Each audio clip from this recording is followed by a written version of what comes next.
our neighbors to the north. Hey, Theo. Jim here. Hey, Jim. Calling from Canada. Got a more serious issue here. I think my dog's been sexually abused.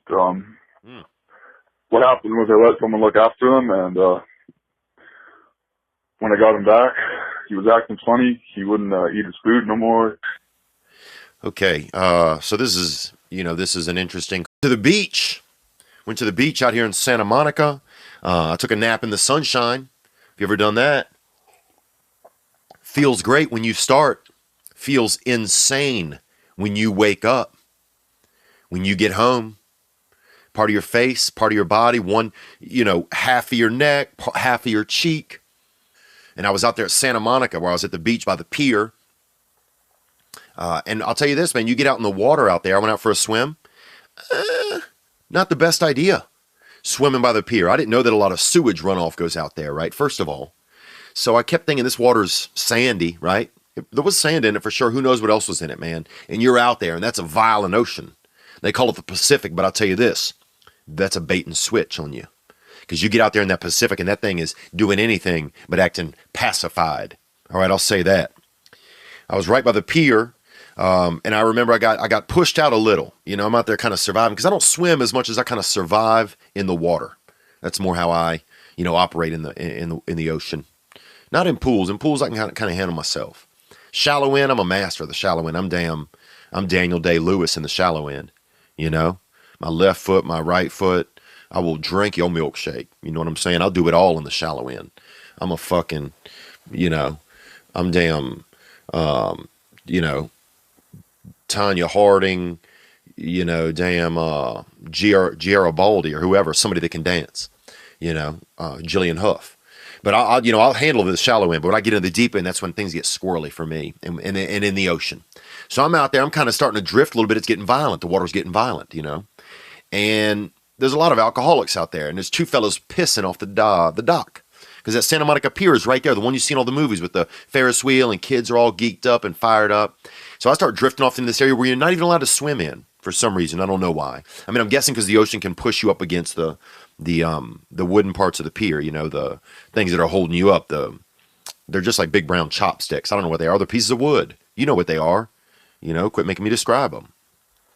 But yeah, I got pushed in. These two dudes are pissing right off of it. Alcoholics, I'm guessing alcoholics because everybody else is hanging out with their children and tending, to their kids and keeping sun out of each other's eyes. And these men are out there urinating, firing off things that they drinking previously the day before or today and dripping that out of their wieners out into the water. And I'm getting spooked because I'm like getting pushed in that general direction, right? And then it gets closer and closer and it's like, sometimes the ocean, you don't realize how powerful it is. So I literally have to like go underwater and swim under this, this urine that these boys are doing. And that's one of those moments too, where you just realize that, that Mother Nature's in control, that life isn't always going to go how you want it, So that was kind of like, if I don't see the solar eclipse tomorrow, having to hold my breath and swim under water that had other men's urine in it coming straight down. Just straight down, it was probably, the water I was hitting was probably at that point 4% urine. But when it's coming in hot like that, it's alarming. But anyway, swam under that. That was my eclipse, swimming from regular water and then having to swim past in front of two adult men doing urine. So, but yeah, the beach was fun, man. I realized I don't mind the beach. Once I get there, I'm good. Half my face is really red today. Part of my back's a little squirreled up. But what I don't like is getting to the beach, parking. I don't like, some guy comes by my window, some Frenchman, he tells me I can have his parking spot. Then he goes and gets in his car for, I'm not joking, 12 minutes, dude. Sits there. I'm waiting, right? As you grow up on this odd pedestal, on this special place. I mean, surely they have more knowledge, so you'll most of the time you'll accept that. But then you also put them in this other sort of realm of humanity and of experience. But then as you get older, it's interesting to try and think back what they were like as children, I mean, I think about my father in 1918, maybe standing out there looking at the eclipse down in Nicaragua. I don't know if they got it, I don't think he came to America actually till he was 12 years old. But I do remember my dad telling me one time that two of his buddies or two children in his neighborhood got into a gunfight. Children, okay? Children got into a gunfight. And they went and it wasn't like gangbangers type of stuff. This was, some kid said, I'm going to get my gun. Some kid said, I'm going to get my daddy's gun. And they both went and got guns, 6 shooters. Then they came outside and they both shot at each other 6 times each, 12 times, and didn't hit each other, dude. That's, when you think about it, that is remarkable. That 2 kids, somewhere around the age of 10 or 11 years old or 12 years old, went and got 6 shooters, shot them off at each other, and didn't hit each other, man. I mean, that's truly beautiful when you think about it. You know, I mean, but those were different times, man. That's maybe when you settled things like that, you know. But it's the longest visible eclipse in America since 1918. You know, I wonder if animals and plants, are they concerned? Like when the sun goes out, you know, are dogs gonna, will cats give a fuck? You know, will ferns kind of start creeping on people or, you know, getting irie? You know, I'm just kind of wondering what else the rest of nature is doing.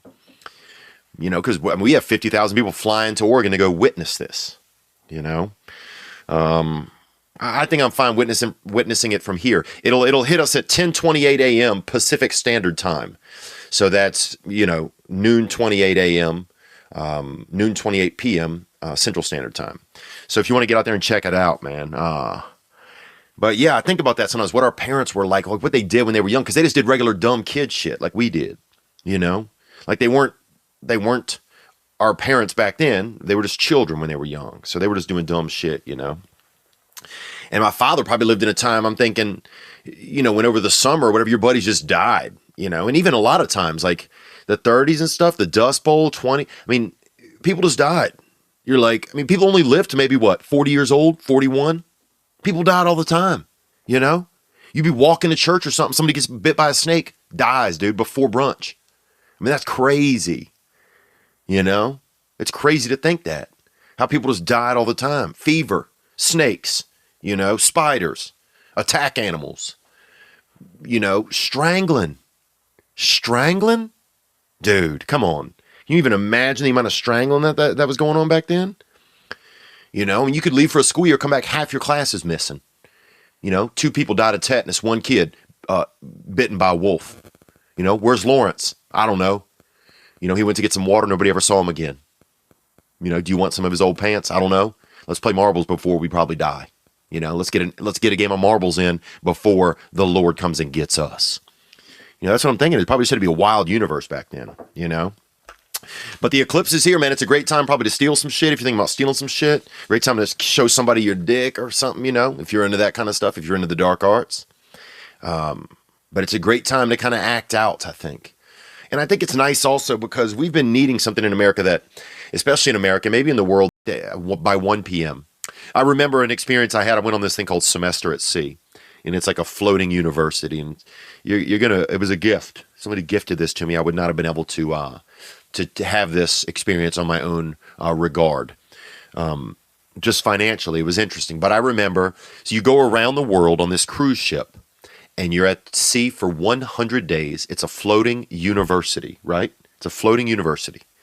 And you get to the further you get along, I noticed people started losing clothes. You know, by about day 60, you could go to class without a shirt, and the women would wear bikini tops. And by day 90, I remember being in class in a Speedo, and it was totally okay. It wasn't just like there were a couple of kids that would do it. And the rest of the boys, if they felt, you know, just comfortable enough, they would have no shirt on. And people had wild hairdos, and you just start to develop, you start to get freer and freer. That's what I noticed. Over time, we got freer and freer. And I think if it's the end of the world, that you're going to have that whole experience kind of, you know, just expedited in a day or in the days leading up to it. But I think by 1 p.m., that last day, that most of the world would be probably naked. Just to have that feeling of what does this feel like? You know, have I been caged up in my clothes? You know, what kind of existence have I been living that I was kind of forced to live into just by the bumper lanes that were put on the society around me? I don't know. Just interesting thought. But I do remember on that cruise, by the last 10 days, we were in class, you know, just out in some ocean somewhere, and we were in Speedos, and it was totally okay. Everybody was comfortable with it. It was really interesting just how we got almost just got back to being comfortable in our skin. All right, onward. I'm sorry, Tom. Onward with the rest of your call. Now that your day at work is over, what would you do?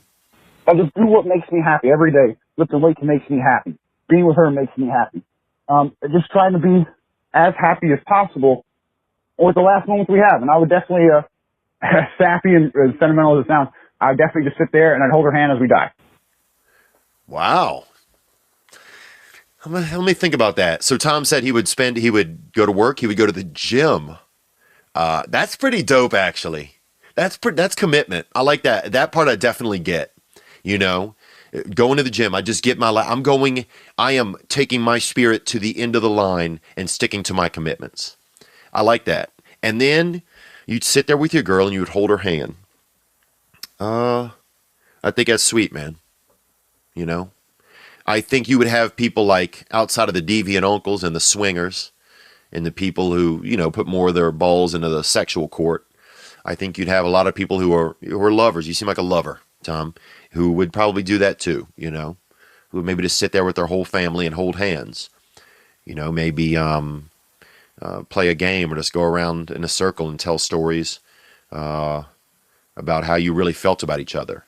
Because you'd have to get everything off your chest, you'd have to get rid of all the pain and the hurt and all of the love and the affection and the hope and you'd have to get it all out. I mean, I bet a lot of people would be calling people like around 11 a.m. that they always were in love with and afraid to tell them.